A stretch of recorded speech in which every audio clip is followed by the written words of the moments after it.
England की नजरें होंगी उस कप पर कि जिससे वो अपनी 58 साल की प्यास बुझा सकता है, और वो प्यास है किसी भी ट्रॉफी को ना जीतने की। आज यूरो कप के फाइनल में इंग्लैंड का मुकाबला होगा टूर्नामेंट की सबसे बेहतरीन टीम स्पेन के साथ। थ्री लायंस ने आखिरी मरतबा कोई मेजर टूर्नामेंट जो जीता था वो था 1966 का वर्ल्ड कप, जो कि उसने अपनी होम सॉइल पे जीता था।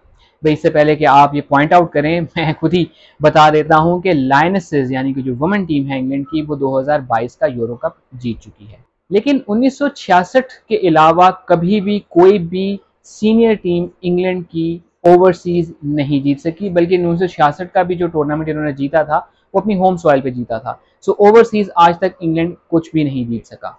इंग्लैंड की तारीख के सबसे कामयाब मैनेजर गैरेथ साउथगेट की टीम 2020 के यूरो कप के फाइनल में, जो कि 2021 में हुआ था ऑब्वियसली कोरोना की वजह से, इटली से पेनल्टी शूटआउट्स पे हारा था। हालांकि मैच शुरू होते ही इंग्लैंड की टीम ने गोल कर लिया था, लेकिन फिर भी मैच बराबर हुआ एंड इवेंचुअली पेनल्टी शूटआउट्स पर इंग्लैंड का दिल एक मरतबा फिर से टूटा। यूरो 2020 के फाइनल खेलने वाले बहुत से खिलाड़ी इस मैच में भी शामिल होंगे, जैसे कि goalkeeper Pickford, defenders Kyle walker और जॉन स्टोन्स, मिडफील्डर डकलन राइस और कैप्टन हैरी केन। साउथगेट का कहना यह है कि उन्होंने ये जॉब इसीलिए कबूल की थी कि वो कौम के लिए कुछ कामयाबियां और इंग्लैंड फुटबॉल में कुछ बेहतरी लेके आ सकें। याद रहे कि इन्हीं साउथगेट की मैनेजरशिप में इंग्लैंड की टीम ने 2018 के वर्ल्ड कप का सेमीफाइनल और 2020 के यूरो कप का फाइनल खेला था। ओवरसीज फाइनल खेल रही इंग्लैंड टीम के मैनेजर गैरेथ साउथगेट कहते हैं कि मुझे फख्र है कि हमारी टीम यहां तक आ गई है। ये मुकाबला, ये मिशन, ये मुकाम, ये कंपटीशन आसान नहीं होगा, लेकिन हम लड़ेंगे।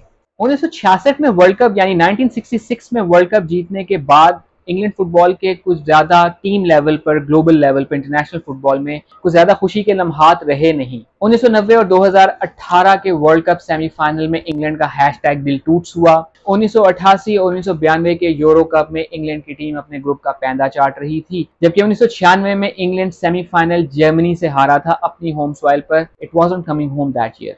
2008 में यूरो कप के लिए क्वालिफाई ही ना कर सका इंग्लैंड, और 2016 में इंग्लैंड की टीम राउंड ऑफ 16 आइसलैंड से हारी थी। आइसलैंड से हारी थी इंग्लैंड। 2016 का राउंड ऑफ 16 इंग्लैंड की टीम आइसलैंड से हारी थी जी, आइसलैंड से।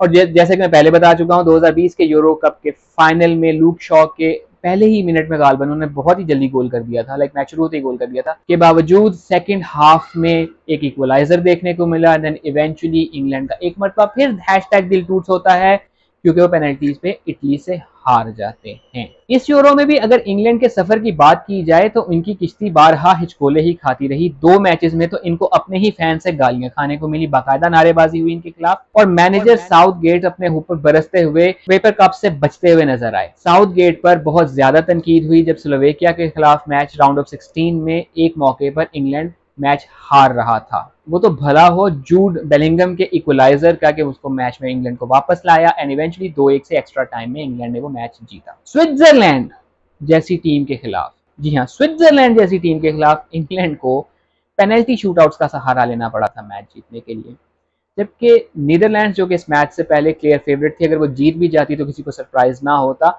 उनके खिलाफ they came from behind and England won that match। और उस मैच को जीतने से ऑन एंड ऑफ फील्ड कुछ एक नई उम्मीद जागी है, कुछ खुशियां जागी हैं कि may be, just may be, it is coming home this time. याद रहे कि ये इंग्लैंड का लगातार दूसरा यूरो कप फाइनल है। इससे पहले इंग्लैंड ने लास्ट टाइम फाइनल 1966 में खेला था। जी हाँ, pre-Gareth Southgate era, England only played one final of any major tournament ever in the entire history of the mother of football, ever one final। Match की lineup की अगर बात कर लें तो लूक शॉ की वजह से गैरेथ साउथगेट को कुछ अहम फैसले करने होंगे। लूक शॉ जो कि मैनचेस्टर यूनाइटेड के लिए भी खेलते हैं, 18 फरवरी से लेकर अब तक किसी भी कंपेटिटिव मैच में स्टार्टिंग 11 का हिस्सा नहीं रहे हैं बिकॉज उनकी हैमस्ट्रिंग की एक इंजरी चल रही है। लेकिन इस मैच में शायद हो सकता है कि वो ग्रोइन की इंजरी का शिकार कायरन ट्रिपियर की जगह ले सकें। साउथगेट ने 6 मैचेस में अपनी जो स्टार्टिंग प्लेइंग 11 है वो 14 खिलाड़ियों के साथ ही बनाई है, जिसमें गोलकीपर पिकफोर्ड, मैनचेस्टर सिटी के डिफेंडर स्टोन्स और वॉकर, आर्सेनल के मिडफील्डर डकलन राइस, वो 4 खिलाड़ी हैं जिन्होंने हर मैच मुकम्मल खेला है। एस्टन विला के फॉरवर्ड ओली वॉटकिंस जो कि पिछले मैच में बेंच से आए थे और उन्होंने एक मैच विनिंग गोल स्कोर किया था, मैन ऑफ द मोमेंट बन गए थे, वो इस मैच की प्लेइंग 11 स्टार्टिंग प्लेइंग 11 का मुमकिन है कि हिस्सा ना हो बिकॉज हैरी केन इस मैच को स्टार्ट कर रहे होंगे बिकॉज उनकी फॉर्म अच्छी नहीं चल रही, लेकिन स्टिल तू मेरा मैच विनर है मोमेंट चल रही है साउथगेट और हैरी केन के दरमियान। सो साउथगेट हैरी केन पर ट्रस्ट करते हुए उनको इस मैच की प्लेइंग 11 की स्टार्टिंग प्लेइंग 11 में रखेंगे। प्लस ऑब्वियसली वो कैप्टन है यार, कैप्टन के बगैर मैच शुरू होता है। लिहाजा गैरेथ साउथगेट अगर अपनी पिछले मैच की प्लेइंग 11 और अपनी जो फॉर्मेशन है विच इज 3-4-2-1 उसी के साथ ही चलते हैं तो मुमकिन है कि लूक शॉ और वॉटकिंस को मौका मिले कि वो बेंच से आए और अपना जादू जगा दें। अब बात कर लेते हैं इंग्लैंड की इस कहानी के एंटी हीरो की, यानी कि स्पेन, जो कि इस टूर्नामेंट की एक्चुअली में टीम ऑफ द टूर्नामेंट है। They are the best team of this tournament so far. इस बात का अंदाजा आप इस चीज से लगा लें कि इंग्लैंड को यहां तक पहुंचने के लिए अपने ग्रुप स्टेज में डेनमार्क और स्लोवेनिया वाले मैचेस ड्रॉ करने पड़े, स्विट्जरलैंड के खिलाफ पेनल्टी शूटआउट्स में मैच जीता, जबकि स्पेन अब तक इस टूर्नामेंट में अपने तमाम तर मैचेस जीतती भी आ रही है और उन्होंने जो तमाम तर मैचेस 6 के 6 मैचेस जीते हैं वो कुछ छांगा मांगा टीमों के खिलाफ नहीं जीते हैं। इस सफर में उन्होंने हराया डिफेंडिंग चैंपियन इटली को, होस्ट नेशन जर्मनी को और इस टूर्नामेंट को शुरू होने से पहले इस टूर्नामेंट की सबसे बड़ी फेवरेट टीम फ्रांस को। कल के दिन 17 बरस के होने वाले लामाइन जमाल इस टूर्नामेंट में स्पेन के one of the brightest stars हैं। इस मैच सेमीफाइनल मैच से पहले उन्होंने इस टूर्नामेंट में 3 गोल असिस्ट किए थे, लेकिन 16 साल और 362 दिन की उम्र में सेमीफाइनल के अंदर मैच विनिंग गोल स्कोर करने के बाद लामाइन जमाल किसी भी मेजर टूर्नामेंट में including world cup and euros goal score करने वाले सबसे कम उम्र तरीन खिलाड़ी बन गए हैं। इसके अलावा इस टूर्नामेंट में मैनचेस्टर सिटी के मिडफील्डर रॉड्री, जबकि चेल्सी के विंग बैक मार्क कटोरेला भी इस टूर्नामेंट में स्पेन के लिए अहम किरदार अदा कर चुके हैं। स्पेन की टीम अपना 5वां फाइनल खेल रही है। इससे पहले वो 3 मरतबा टूर्नामेंट जीत चुकी है। स्पेन की टीम ने चूंकि मंगल के रोज ये अपना सेमीफाइनल जीता था, लिहाजा उनको बुध के दिन एक एक्स्ट्रा दिन मिल गया था प्रैक्टिस करने के लिए।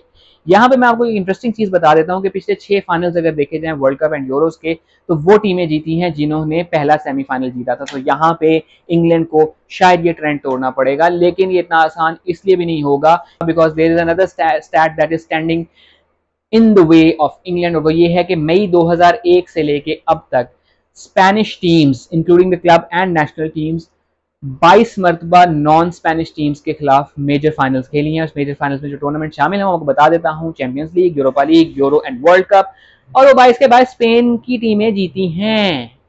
जी हाँ, लिहाजा ये एक बहुत बड़ा साइकोलॉजिकल इम्पैक्ट होगा इंग्लैंड के ऊपर।